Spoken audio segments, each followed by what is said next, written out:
எவ்வளவோ வெரைட்டியில் நூடுல்ஸ் செஞ்சு சாப்பிட்ருப்போங்க. கண்டிப்பாக இந்த பொட்டேட்டோவில் ஒரு டைம் நூடுல்ஸ் செஞ்சு சாப்பிட்டு பாருங்கள். டேஸ்ட்டு ரொம்ப சூப்பராக இருக்கும். வாங்க அது எப்படி செய்யலான்றதை பார்க்கலாம். 3 உருளைக்கிழங்க குக்கரில் போட்டு 4 விசில் வரது வரைக்கும் வேக வச்சு எடுத்துக்கலாம். உருளைக்கிழங்க தோல் நீக்கி நல்லா மேஷ் பண்ணியுமே எடுத்துக்கலாங்க. இது கூடவே 3 டேபிள் ஸ்பூன் கார்ன்ஃப்ளவர் மாவு ஆட் பண்ணி அதையுமே நல்லா மிக்ஸ் பண்ணி விட்டுக்கலாம். இதை ஒரு சப்பாத்தி மாவு பதத்துக்கு மிக்ஸ் பண்ணியுமே எடுத்துக்கலாம். சாப்பிங் போர்டில் எண்ணெய் அப்ளை பண்ணி நம்ம விறகி வச்சுருந்த மாவில் கொஞ்சம் கொஞ்சமாக எடுத்து நீளமாக உருட்டியுமே வச்சுக்கோங்க. நல்லா கொதிக்கிற தண்ணியில் நம்ம நீல வாக்கில் உருட்டி வச்சுருக்கிற அந்த உருளைக்கிழங்க அது கூட போட்டுக்கலாங்க. இது ஒரு 2 மினிட்ஸ் நல்லா வேக வச்சுக்கோங்க. 2 நிமிஷம் கழிச்சு நூடுல்ஸ் சூப்பராக ரெடி ஆயிருங்க. இதை அப்படியே எடுத்து ஐஸ் வாட்டரில் போட்டு எடுத்துக்கோங்க. 5 நிமிஷத்துக்கு அப்புறமா ஐஸ் வாட்டரில் இருந்தே நூடுல்ஸை எடுத்து அதையுமே ட்ரை பண்ணி வச்சுக்கோங்க. ஒரு பவுலில் 3 துண்டு கார்லிக்கை குட்டி குட்டியாக சாப் பண்ணி போட்டுக்கோங்க.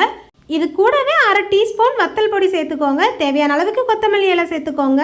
1/2 டீஸ்பூன் வெள்ளை எள்ளு சேர்த்துக்கோங்க. தேவையான அளவுக்கு உப்பு சேர்த்துக்கோங்க. ஒரு 1/2 டீஸ்பூன் சோயா சாஸ் ஊற்றி ஒரு டேபிள் ஸ்பூன் ஆயிலில் நல்லா ஹீட் பண்ணி அதையுமே இது கூட ஆட் பண்ணிக்கோங்க. நம்ம ட்ரை பண்ணி வச்சுருக்கிற நூடுல்ஸுமே இது கூட ஆட் பண்ணி நல்லா மிக்ஸ் பண்ணி சர்வ் பண்ணோம் அப்படின்னா சூப்பரான Korean style potato noodles ready ஆயிருங்க. கண்டிப்பாக நீங்கள் உங்கள் வீட்டில் இந்த டிஃப்ரெண்ட்டான ரெசிபியை ட்ரை பண்ணி பார்த்துட்டு எப்படி இருக்குது அப்படின்றத கமெண்ட்டில் சொல்லுங்கள். உங்களுக்கு நூடுல்ஸ் பிடிக்கும் அப்படின்னா இந்த வீடியோக்கு ஒரு லைக் போட்டுக்கோங்க.